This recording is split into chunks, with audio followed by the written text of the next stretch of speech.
تو آپ صلی اللہ علیہ وآلہ وسلم نے ارشاد فرمایا حبب الی من الدنیا ثلاث، تین چیزوں کی محبت اللہ نے میرے دل میں رکھی ہے، الطیب والنساء وفی روایت المرأة الصالحہ وجعلت قرۃ عینی فی الصلاۃ۔ تین چیزوں کی محبت اللہ نے میرے دل میں رکھی ہے، خوشبو کو بھی اللہ نے میرے لیے پسند فرمایا ہے، اور پھر یہ پسند اتنی بڑی کہ خوشبوئے میرے آقا کو چاہنے لگی۔ رحمت عالم صلی اللہ علیہ وآلہ وسلم کی سراپہ اقدس ہر وقت خوشبو سے مہکتا تھا، عطر لگائے بغیر بھی خوشبوئیں ٹپکتی تھی میرے آقا کے جسم سے۔ گزرنے والے، ڈھونڈنے والے راستوں کی مہک سے اندازہ کر لیا کرتے تھے کہ ابھی اللہ کا محبوب یہاں سے گزرا ہے۔ فرمایا الطیب، خوشبو کو بھی اللہ نے میرے لیے پسند فرمایا ہے، اور دوسرے نمبر پر میرے آقا نے فرمایا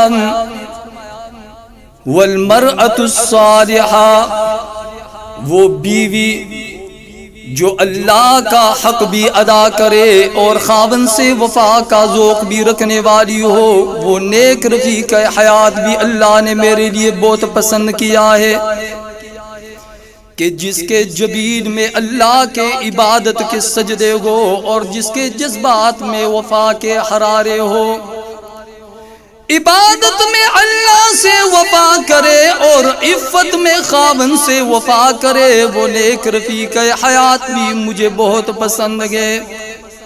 اور تیسرے نمبر پر فرمایا وجعلت قرۃ عینی فی الصلاۃ، نماز تو میری آنکھوں کی ٹھنڈک ہے، نماز میرے دل کا سرور ہے، آنکھوں کا نور ہے نماز۔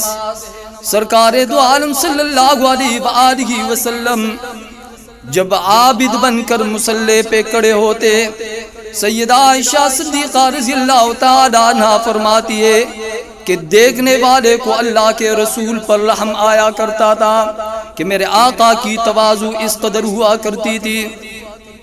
اور کبھی کبھار سیدہ عائشہ صدیقہ رضی اللہ تعالی عنہ فرماتی ہے کہ ایک مرتبہ میں نے اللہ کے رسول سے پوچھا، فرمایا اللہ کے رسول غفر له ما تقدم من ذنبك وما تأخر، میرے پیارے آقا آپ کے تو اگلے اور پچھلے تمام گناہ معاف کر دیے گئے، لیکن آپ اس قدر پھر بھی تواضع کرتے ہیں اور لمبی لمبی نماز کیوں پڑھتے ہیں؟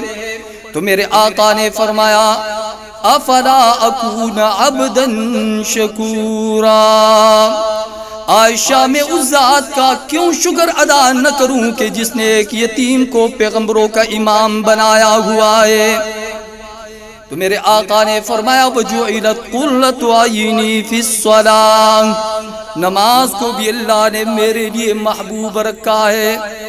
صدیق اکبر رضی اللہ تعالی عنہ کھڑے ہوئے، وفاؤں کا بادشاہ جب ہر طرف سے انکار ہو رہا تھا، صدیق اکبر نے اقرار کیا۔ جب ساری دنیا سوشل بائیکاٹ کر لگی تھی، صدیق اکبر نے ایثار کا معیار قائم کیا، اور اسی وجہ سے رحمت عالم صلی اللہ علیہ وسلم فرمایا کرتے تھے میں دنیا میں سب کے احسانات کا بدلہ ادا کر چکا ہوں، لیکن صدیق میرا وہ یار ہے کہ اس کے احسانات کا بدلہ حشر میں اللہ خود ادا کریں گے۔ صدیق اکبر رضی اللہ تعالیٰ عنہ نے فرمایا اللہ کے محبوب مجھے بھی تین چیزیں بہت پسند ہیں۔ فاروق اعظم رضی اللہ تعالیٰ عنہ فرمانے لگے ہم بھی اپنے اپنے خیالات میں تین چیزیں تلاش کرنے لگے۔ کہ ہم بھی پیارے آقا کے بعد 3 چیزوں کو اپنے پسند کی چیزوں کو بیان کرنے لگے. اور فاروق اعظم رضی اللہ تعالیٰ عنہ فرماتے ہیں کہ میری چاہت تھی کہ پیغمبر کے بعد سب سے اعلیٰ افضل پسند میری ہو، لیکن صدیق اکبر رضی اللہ تعالیٰ عنہ نے جب اپنے پسند کی 3 چیزیں بیان کرنی شروع کر دی تو صحابہ کرام نے اللہ اکبر کر کے دیا کہ اب پیغمبر کے بعد صدیق کا کوئی مقابلہ نہیں کر سکتا. سرکار دو عالم صلی اللہ علیہ وسلم نے فرمایا بتاؤ نا ابو بکر تمہیں کیا پسند ہے؟ فرمایا النظر الی وجہک، آپ کے چہرے کی طرف دیکھنا دنیا و مافیا سے زیادہ پسند ہے. اب اس کا مقابلہ کون کرے کہ چاہنے والا ہو صدیق اکبر جیسا اور جسے چاہ رہا ہو محبوب ہو محمد عربی جیسا. اور پھر ابن حجر اسقلانی رحمۃ اللہ علیہ لکھتے ہیں کہ صدیق اکبر رضی اللہ تعالیٰ عنہ کے ذوق کی تسکین کے لیے اللہ نے کیسا انتظام کیا کہ غار ثور کے موقع پہ حضرت صدیق اکبر رضی اللہ تعالیٰ عنہ کی گود میں اللہ کے رسول صلی اللہ علیہ وسلم آرام فرما رہے، گود میں سوئے ہوئے ہیں. اور ابن حجر اسقلانی لکھتے ہیں کہ ان قرآن یفتح فی اللال، ایسے لگ رہا ہے جس طرح ریل میں قرآن کا نسخہ چمک رہا ہو.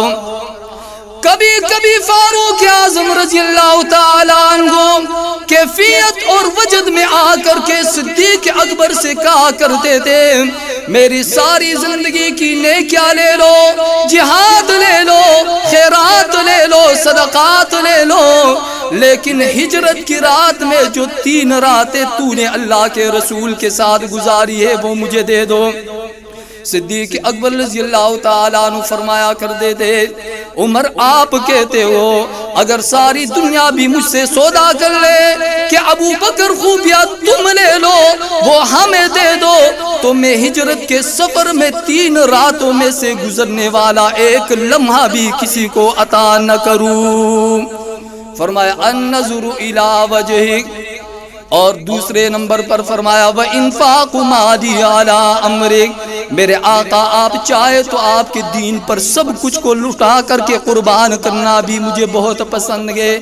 آپ چاہے تو آپ کے دین کے لیے گھر میں کوئی چیز بھی نہ رہے. وَأَن يَكُونَ بِنْتِي فِي بَيْتِكَ، اور یہ کہ مجھے آپ کا سسر کہا جائے اور آپ کو میرا داماد کہا جائے. آپ کے گھر میں میری بیٹی کا ہونا بھی بہت پسند ہے. یہ نسبتیں اور قسمتیں بھی مجھے بہت پسند ہے.